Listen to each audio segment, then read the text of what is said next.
안녕하세요. 이중인격 같은 남자친구와 파혼한 30대 여성입니다. 사귈 때는 정말 몰랐네요. 그렇게 경우 없는 집구석에서 가정교육도 똑바로 못 받아 처먹은 인간인지. 결혼까지 생각했던 남자친구와는 대학을 다니면서 알게 된 사이입니다. 오랫동안 친구로 알고 지내다 본격적으로 사귀기 시작한 건 30이 넘어서였어요. 적지 않은 나이에 사귀기 시작해서 그런지 풋풋한 설렘은 없었지만 그래도 오랫동안 알고 지내서인지 같이 있으면 편하고 말도 잘 통했지요. 쓸데없이 내숭을 떨지 않아도 되었고 가식적일 필요도 없었고요. 마음 편하게 제 자신을 보여줘도 아무런 부담이 없는 사람이라 좋았습니다. 대학생 때 만났고 이후로는 친구로서 편하게 지냈기 때문에 남자친구의 집안이라던가 재정 상황에 대해서는 크게 관심을 둔 적도 그다지 궁금하지도 않았습니다. 씀씀이가 크지 않다는 정도야 보고 겪는 게 있으니 어느 정도 눈치는 채고 있었지만 이거야 각자 성격이나 성향에 따라 다른 것이니 그것만 보고 남자친구가 돈이 많네 적네 그런 판단은 굳이 할 이유가 없었지요. 하지만 연인이 되고 나니 같이 보내는 시간도 길어졌고 대화의 주제도 전과 달리 다양해져 갔습니다. 남자친구에 대해 남들은 모르는 것들은 저만 알고 싶어졌고요. 예를 들어 남자친구가 어렸을 땐 어떤 아이였는지, 학창시절은 어땠는지, 부모님과의 관계는 어떤지 그런 것들이요. 남자친구의 가정이랄까 배경은 제 상상과는 많이 달랐습니다. 워낙에 사람들과 잘 어울리고 잘 웃는 사람이었기에 그런 어려움이 있었을 거라고는 상상치 못했네요. 남자친구 말에 의하면 아버님께선 고집이 세고 성격이 거치시답니다. 그래서인지 걸핏하면 동네 이웃들이나 지인분들과 부딪히기 일쑤였고 다니시던 직장에서도 그런 문제가 반복되었다고요. 결국 나중에는 제대로 사회생활도 하실 수 없게 되었다며. 하지만 가족들에게는 늘 좋은 분이셨답니다. 자기는 도통 이유를 모르겠다고 덧붙였어요. 이런 이야기를 들었을 때 개떡 같은 집구석이란 걸 제가 눈치를 챘어야 하는데 아무튼 사정이 그렇다 보니 어쩔 수 없이 어머님께서 가장 역할을 도맡게 되셨고 결과적으로 남자친구는 대부분의 시간을 집에 계시던 아버님 그리고 연년생인 형과 함께 보냈다대요. 경제적으로도 여유가 없었던 건 당연하고요. 반면에 저는 남자친구에 비하면 정말 유복하게 자랐다고 할 수 있습니다. 사업을 하시던 부모님 덕분에 배우고 싶은 건 뭐든지 도전할 수 있었고 즐길 수 있었으니까요. 지금 이렇게 좋은 회사에 다니며 스스로 제 인생을 꾸려나갈 수 있는 것도 전부 부모님 덕분이라 생각하며 감사하게 여기고 있습니다. 하지만 그렇다고 해서 신에게 맹세컨대 제가 남자친구를 무시한 적은 결코 없습니다. 남자친구의 사정이 안타깝고 속상했을 뿐이지 그렇다고 남자친구가 저보다 못난 사람이란 생각은 하지 않았어요.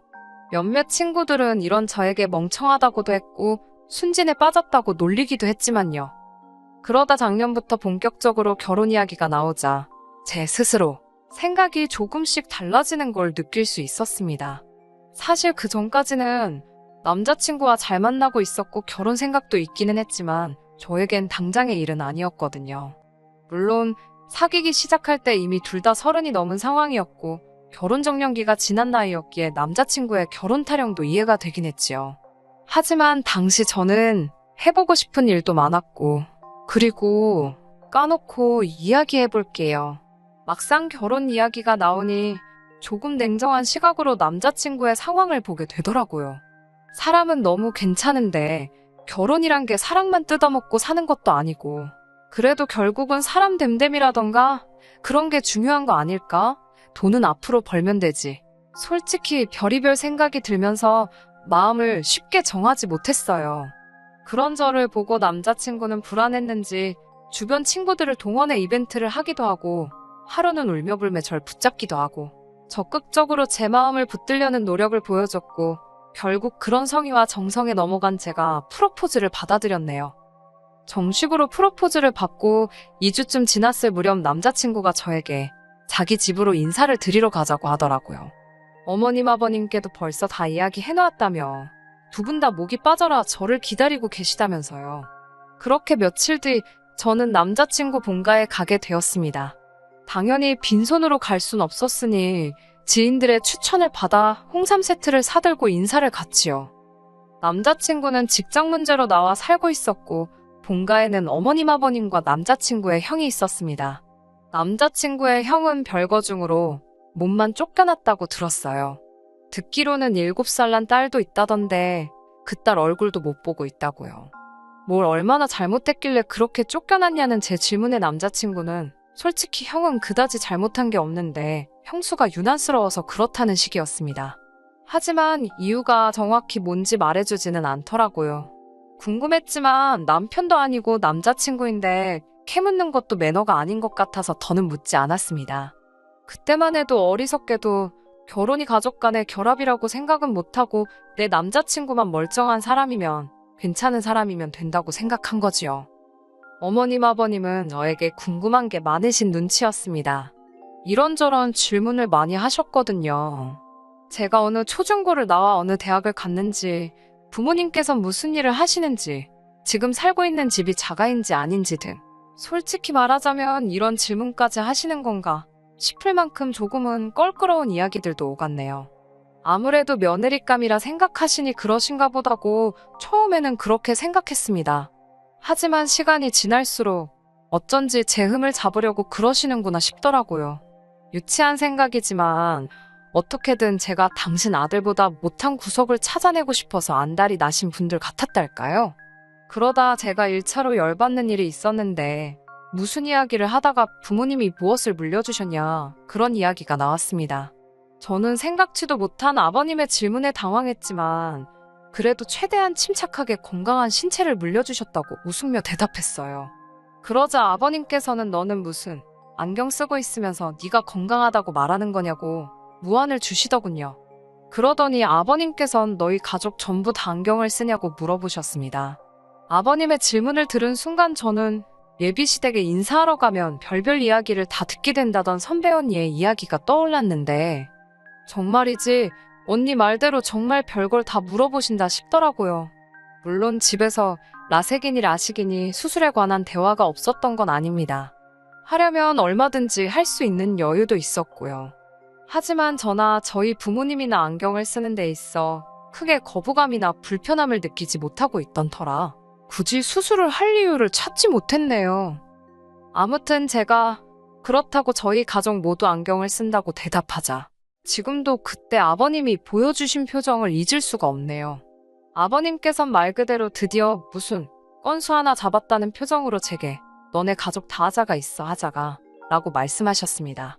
저나 부모님이 무슨 물건도 아니고 사람한테 하자가 뭔가 싶었지요. 제 귀를 의심했습니다. 아버님께 지금 뭐라고 하셨냐고 되물으니 저더러 삐품 모르냐고 아주 세기를 박으시더군요. 게다가 남자친구의 형이라는 작자가 옆에서 실실거리더니 삐품은 길가에 내놓고 파는 건데 수리는 되나 이러는 게 아니겠어요. 무례한 두 사람의 대화에 충격을 받은 제가 무슨 말을 그렇게 하냐고 받아쳤습니다. 아버님께 아주버님은 별거 중이라고 들었는데 그럼 뭐 반품된 거냐고 따졌어요. 쓰던 걸 누가 사가기나 할지 걱정이라고요. 어른한테 그렇게 말하면 안 되는 거였지만 도무지 그냥 넘어갈 수가 없었습니다. 저뿐만 아니라 저희 부모님한테도 막말을 하신 거나 다름이 없었으니까요. 그러자 아버님께서는 저더러 제정신이냐고 경우도 없고 싸가지도 없다며 악을 쓰시더군요. 형이라는 작자도 얼굴이 벌개져가지곤 뭐 이런 거랑 결혼을 하겠다는 거냐며 남자친구에게 삿대질을 해댔고요. 집구석 잘 돌아간다. 꼴 같지도 않네. 별의별 생각이 다 들더라고요. 아버님께선 저더러 웃자고 한 소리에 죽자고 달라든다며 무서워서 뭐 말이라도 한마디 하겠냐고 고래고래 소리를 지르시더니 급기야 짜증낸다며 안방으로 들어가시는 게 아니겠어요? 저도 너무 열받아서 자리를 일어나려는데 남자친구가 저를 붙잡았습니다. 이 손 놓으라고 하니까 남자친구는 자기 아버지가 원래 개그하는 걸 좋아하시고 장난이 좀 지나치셔서 그렇다며 한마디로 아들들만 키우셔서 그렇답니다. 아들만 둘씩 있는 집은 원래 이렇게 말이 막 오가기도 한다면서 저더러 조금만 이해해달라더군요. 100번 양보해서 그렇다 치고 넘어가야 하나. 그러면서 저는 남자친구에게 너는 꿀 먹었냐고 아무리 그래도 아버님이 저렇게 경우 없이 말씀을 하시면 너라도 나서서 나한테 그러시지 말라고 따끔하게 한마디 했어야 하는 거 아니냐고 따졌어요. 그러자 남자친구가 2번 다시는 이런 일 없게 하겠다며 한 번만 참아달라고 사정사정을 하더군요. 안달복달하는 남자친구의 모습을 보곤 그래, 내가 어른 이겨먹어 뭐 하겠냐 싶어서 알겠다고 했어요. 그러자 남자친구가 이번엔 그러면 아버님한테 죄송하다 소리 한 번만 해주면 안 되냐입니다. 사과를 받아도 부족한 판국에 뭘 죄송하다고 하라는 거냐고 짜증을 냈더니 제발 한 번만 하고는 절 붙들더라고요. 진짜 남자친구의 얼굴을 봐서 내가 참자라는 심정으로 참을 인자를 그리며 안방문을 노크했습니다. 그러자 아버님께선 한껏 비아냥거리시며 방문을 여시더군요. 정말 제가 죄송해서 사과를 드리러 왔다고 생각하신 건지 있는 대로 뻗대며 문을 열어주시는 아버님을 보고는 어이가 없기도 하고 황당했네요. 저는 정말이지 남자친구를 위해서 죄송하다 말씀을 드린 겁니다. 저는 아버님께 좀 전에 일은 죄송하다 하지만 앞으로 저에게 말을 너무 막 하지 마시라 했습니다. 저는 그런 화법에 익숙하지 않다고요. 그러자 아버님께선 또다시 죄송하다 하러 왔으면 죄송하다 소리만 하면 되지 시애비 될 사람한테 하라 마라 조건을 다느냐고 화를 내시더군요. 진짜 너무 답답해서 나올 뻔한 한숨을 가까스로 참았습니다.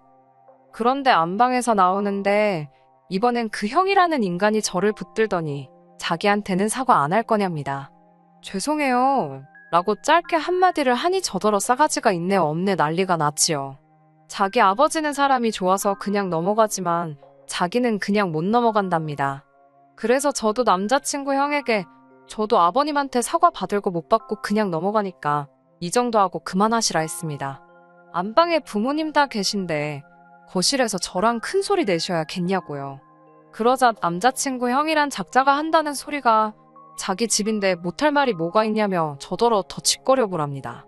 반품 쓰던 거 이러면서 악을 쓰고 달라드는데 신우도 아니고 아주버님 될 사람이 그러니 그것도 참 볼만하더라고요. 제가 죄송하다고 그만하자고 그러고는 가방을 챙기는데 뒤에서 제 머리채를 잡는 게 아니겠어요? 저더러 도망가지 말고 사과 똑바로 하라면서요. 순간 너무 당황스러웠지만 전 호신술을 배운 적이 있었기에 바로 엎어치기로 남자친구 형을 넘겨뜨렸습니다. 저도 배우기만 했지 한 번도 써본 적이 없던 호신술을 예비 시댁에서 쓰게 될 줄은 상상도 못했지요. 그제서야 남자친구는 저더러 이게 뭐냐고 그래도 그렇지 형을 때리면 어떡하냐입니다. 어이가 없어서 네 형이 내 머리채 잡을 땐 뭐하다가 나한테 난리냐고 소리를 지르고 그새 남자친구 형 넘어가는 쿵소리에 놀라나온 어머님 아버님은 사색이 되어 있었습니다.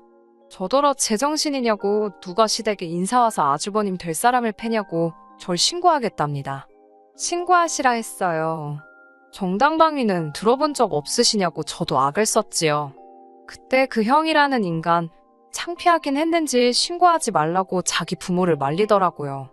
남자친구가 제 손목을 잡아 끌어 집 밖으로 나갔고 이어지는 남자친구의 행동에 저는 너무 충격을 받고 말았습니다. 남자친구는 한숨을 푹푹 내쉬더니 이게 뭐 하자는 거냐며 자기가 아까 분명히 부탁하지 않았냐고 그러는 거예요. 제가 남자친구에게 아버님이랑 당신 형이 나한테 어떻게 하는지 다 봐놓고도 그런 소리가 나오냐고 받아쳤습니다.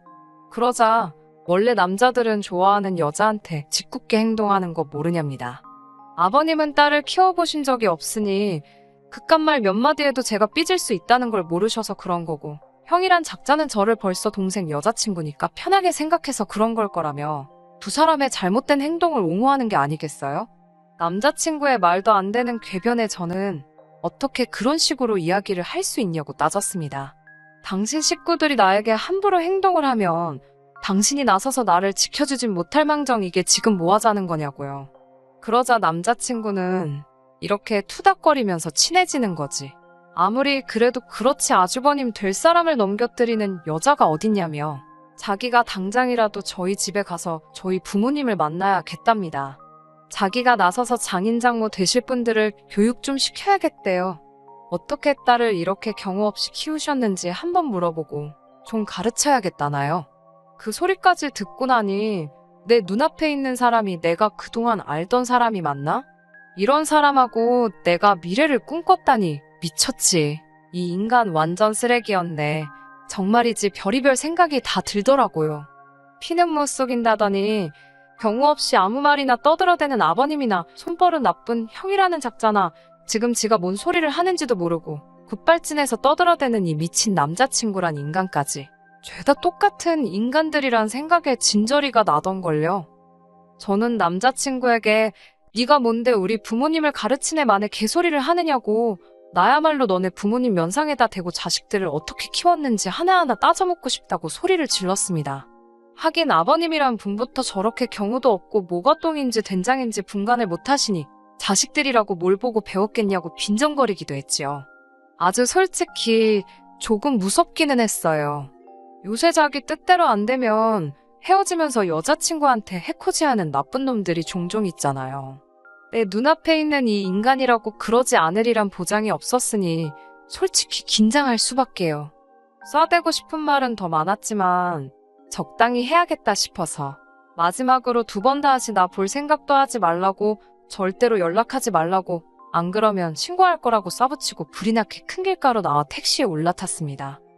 집으로 향하는 길에 남자친구에게선 계속해서 전화와 문자가 걸려왔는데 더 소름이 끼쳤던 건 남자친구가 음성 메시지를 남겨놓았길래 들어보니 또다시 미안하다며 자기는 저 없으면 안 된다고 질질 짜더라고요. 또라이도 보통 또라이가 아니구나 싶어서 한 일주일 동안은 집 밖에도 못 나갔습니다. 결국 저희 부모님께 남자친구 집에서 있었던 일에 대해 말씀을 드렸고 아버지께서 한동안 제 보디가드 역할을 자처해 주셨지요. 그런 와중에 우연인지 아닌지 그건 남자친구만 알겠지만 아무튼 남자친구와 2번이나 마주치고 말았습니다. 처음엔 무시하고 지나갔지만 2번째 마주쳤을 땐 저희 아버지께선 남자친구더러 한 번만 더 눈에 띄면 평생 사람 구실도 못하게 만들어준다고 엄포를 놓으셨어요. 아버지가 그런 험한 말씀하시는 걸 처음 봐서 전 속으로 놀랐지만 솔직히 든든하더라고요. 이후로는 남자친구도 쫄았는지 더는 눈에 안 보이대요. 곱씹어볼수록 그런 인간하고 알고 지낸 지난 시간들이 아깝고 역겹고 속이 뒤집힙니다. 그래도 식장 안 들어간 게 어디냐며 어머니는 잊어버리라 하셨어요. 저도 그렇게 생각하고요. 인생 공부 세게 했다 생각하고 당분간은 제 인생과 목표에만 집중하고 살아야겠습니다. 끝까지 들어주셔서 감사합니다. 오늘의 사연은 여기까지입니다. 구독과 좋아요, 알람 설정 부탁드리고 더 좋은 사연으로 다시 찾아뵙겠습니다. 감사합니다.